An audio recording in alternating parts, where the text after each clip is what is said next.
I was present here in chapel 2 weeks ago when our vice principal was preaching on the end of chapter 6 of Matthew and encouraging us in a very pastoral way not to be anxious.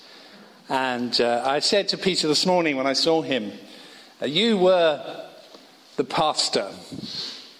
With the passage I've got this morning, I'm the Rottweiler.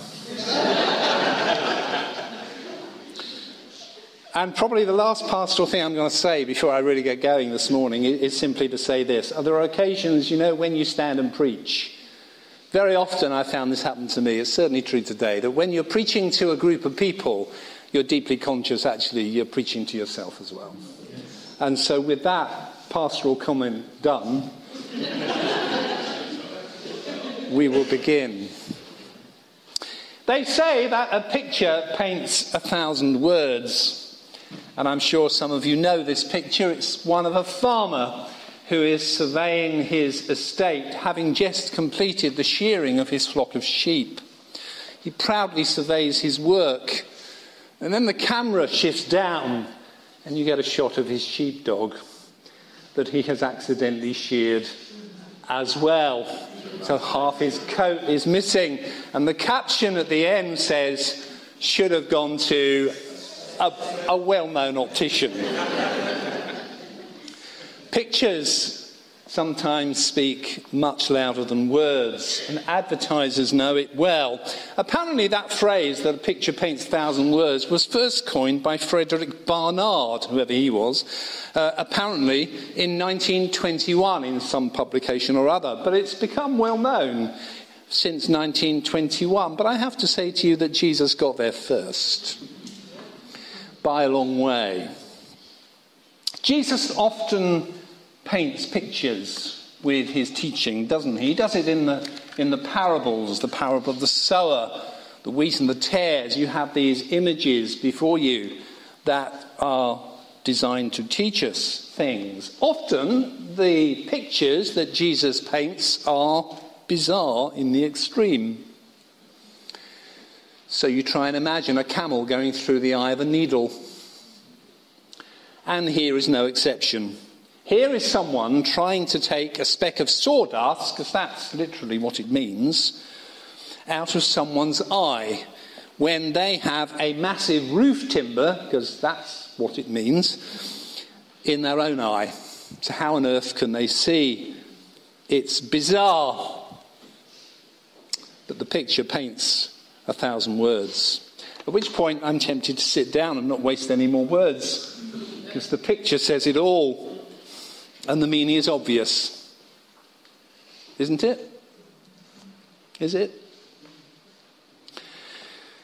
Let's look at what Jesus says. First of all, there is a clear, precise lesson which comes as something of a... sometimes when Scripture says hits you between the eyes, you try and find a pastoral way of saying this, and there isn't one, basically. This is just where it goes. This is what it says. So we'd better listen. Don't judge, or you too will be judged. I read recently that someone once referred to this as one of the most misunderstood texts in the New Testament. I'm not sure about that. But certainly it can be misunderstood. The command not to judge certainly doesn't mean we are not to think. Jesus here is not saying we should abandon our critical faculties. When Joshua or I or anybody else on the staff teaches you critical thinking in your study skills, we are not undermining this text, this teaching of Jesus at that point. Jesus is not saying we should not be discerning. He can't be saying that, because in the very next verse, in verse 6, he says, don't give to dogs what is sacred and don't throw your pearls to the pigs. Well, at the very least, you have to try and work out who the dogs and the pigs are.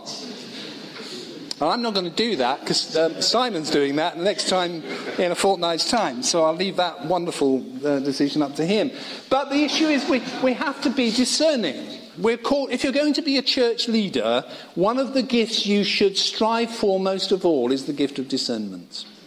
Because how on earth Are you, for example, going to exercise church discipline as per Matthew chapter 18? If you haven't somehow got the gift of discernment, discerning truth from error and right from wrong in that way. Jesus here is not talking about this sort of judgment that we have to make as church leaders. What's in view here, what Jesus has in his sights, is that judgmental attitude towards other people. That condemnatory, critical spirit that lurks too often in Christian communities. A judgmental attitude. And here comes the warning. You should not judge like that, because the measure with which you are judgmental towards others will be the measure with which the judge of all will judge you. Wow. I can't get pastoral about that thing. That's it. That's sometimes, you see, when the scriptures just go, hit you between the eyes. That's it. The measure with which you judge will be the measure by which the judge of all will judge you.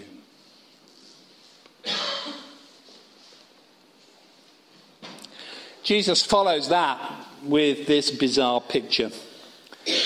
I say again, to explain it is unnecessary. We understand quite how stupid it is. The picture paints 1,000 words. People have tried to express it. Pastoral groups are wonderful things, aren't they?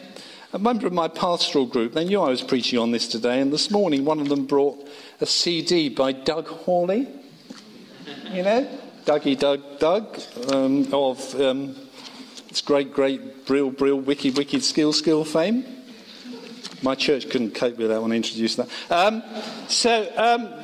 He's got a song in here which is based upon this text, which goes like this. Is there a plank in your eye big enough to walk on, big enough to build a ship, or maybe start a bonfire?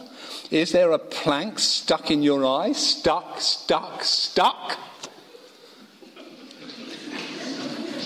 I'm not going to sing it. No. You wouldn't want me to sing it. The picture paints 1,000 words. And this sort of thing doesn't happen in churches, does it? You know, the fault finder, the critic who constantly finds fault with others and is blind to the much larger problem that they have. You don't have church members like that, do you?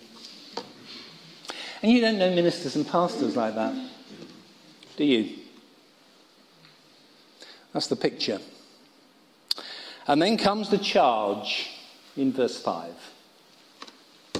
Hypocrite. Hypocrite. A word that Jesus usually reserves when referring to the Pharisees. But here, it seems, potentially, he's using it of his followers, because that's who this sermon is directed towards. And of course, the world outside likes nothing more than to charge the church with hypocrisy. It happened, that wonderful daily newspaper called The Sun, that I don't read, but I heard about it on Radio 4, just to clarify this. Make that quite clear to you. The Sun recently, on Monday, actually criticised the Church of England for hypocrisy. The bishops wrote a letter last week with the forthcoming election in mind, and part of it was arguing that any government should be seeking to give a living wage to all people. And of course the Sun discovered that the Anglican Church is actually employing some people below the living wage, and the charge comes hypocrisy. Now, of course, most of us here today are not Anglican. Some of us are, but not all of us are Anglicans. So we can sit here very smugly and saying we're all free church people. We don't do that sort of thing, do we? Sawdust and planks comes to mind. It's strange how hypocrisy walks the corridors of the church. I'm sure we've all known the doctrinal zealot who wants to know whether you're pre- or post-millennial, or where you stand on Israel. You got those? Yes, most churches have got them. Augustine once said, with their doctrine they build and with their lives they destroy. In a way, this picture is an illustration, and this came to me as I've never thought of this before this week, but this picture is an illustration of the third beatitude. Blessed are the meek. I guess you know that to be meek simply doesn't mean to be weak. Jesus was meek, but you would hardly call him weak. To be meek means that we show gentleness of character. We have a sincerity that's born of self-understanding. To be meek means, first of all, that you have a true view of yourself. Once you've learned to be poor in spirit, that you are indeed poor in spirit, once you've learned that you have a realistic estimate of who you are, then you won't fret over what people say about you. And you won't always seek to justify yourself. And only when you have a true estimate of who you are can you begin to exercise discernment towards other people. And you'll begin to relate to others with patience and generosity of spirit. And you won't be harsh in criticizing others. Blessed are the meek, for they will inherit the earth. So here's the picture. Sawdust and planks. So I want to pause and ask the question, why don't we get it? No, let's rephrase that, because actually I think probably we get it all too well. The question, a better question is, why are our churches not very good at this? Why are Christian communities not very good at putting this into practice? Why is it? Maybe I'm imagining things. Maybe my 21 years odd of church ministry taught me a very distorted view of church. Maybe I've got this completely wrong. Maybe this is a total caricature, okay? So bear with me. But I suspect that in a lot of our churches, we have an awful lot of very good people who are doing an awful lot of very good stuff. But we also have a number of people who seem to think that you can behave any old way you like in church, like you wouldn't behave anywhere else in the world, and get away with it. Why is that? Why is it that our attitude towards our fellow brothers and sisters is sometimes so bad? And to answer that, I simply want to take a step. Okay, it's hobby horse. It's a hobby horse now, okay? I'm getting on hobby horse time. Some of you will recognise this from class, okay? But bear with me. One of the reasons I think we struggle is because partly we haven't quite got to grips with what the Sermon on the Mount is actually all about.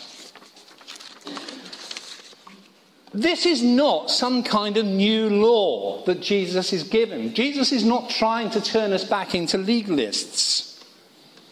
He says, you've heard it said, but I say to you, but it's not some sort of Moses on steroids.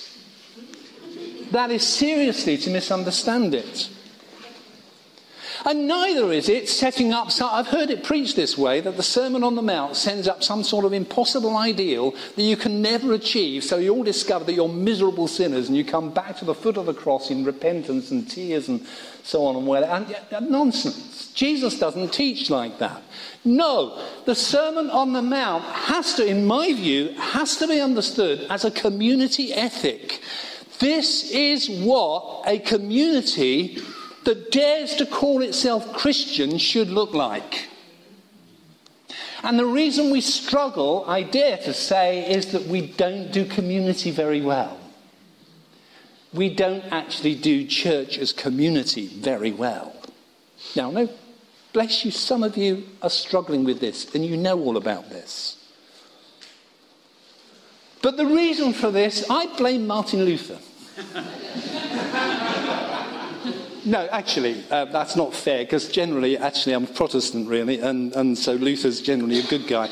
I actually blame those who've interpreted Martin Luther in a particular way, with the centrality of the doctrine of justification by faith, which misunderstood basically says, me and Jesus are okay. And if your faith is all about me and Jesus being okay, then where's community? What's the church got to do with it? I remember a conversation when I was in ministry in Havens Heath in Sussex. I remember I went on an ecumenical away day. And the whole day was a good day, and all the ministers of different denominations were there. And over lunch, I got into conversation with a Roman Catholic priest. And I'm not going to do an Irish accent because I'm useless at accents, but you can imagine it. And we got into conversation about the things that we...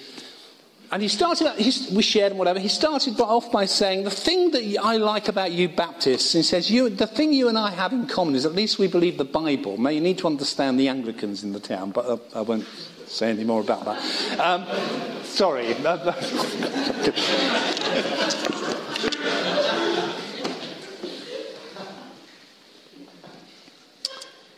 I then said to him, but there are things we disagree over, aren't there? I said, you see, I have a real problem with the infallibility of the Pope.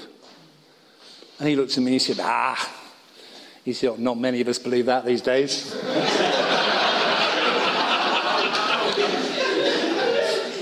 And then he said to me, the real problem I have with you Protestants, he said, is your justification by faith.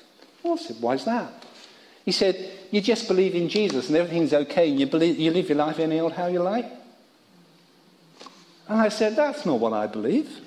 And I told him what I believed, and he looked at me and he said, wah, big horror. He said, sorry. That's what I believe too.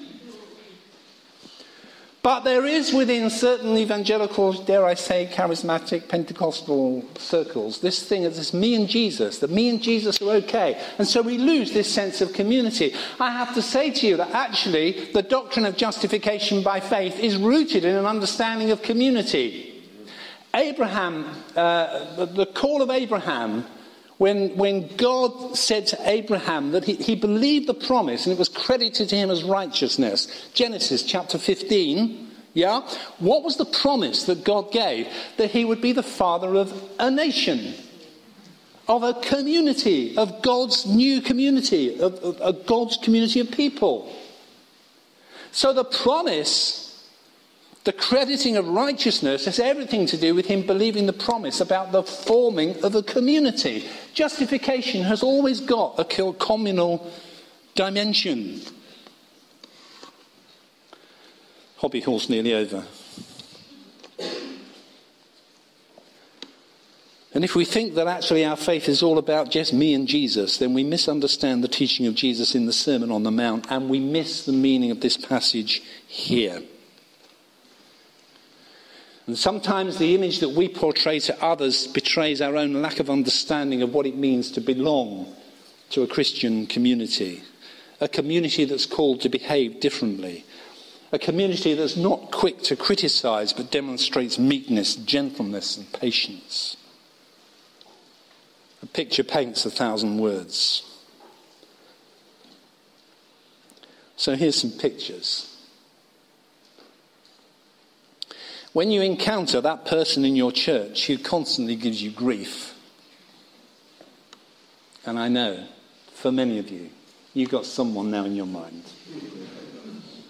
How are you going to react next time? With generosity of spirit? Or harshness, criticism and rebuke? Here's another picture. When you have a disagreement with a member of your class in college and you fall out with them and you're going to go and sit on the other side of the class, decide you're never going to speak to them again, but actually talk about them behind their backs. Planks and sawdust. When you somehow think it's okay to behave politely towards a tutor in the college, but not so politely towards a member of the administrative team or the kitchen staff. What does that say about your attitude? Sawdust and planks. So how's your sight? How are you seeing? If you've got a problem with your physical eyesight, should have gone to a well-known opticians. If you've got a problem with your attitudes, should have gone to Jesus. But it's never too late. And perhaps for some of you this morning, it's Jesus that you need to come back to.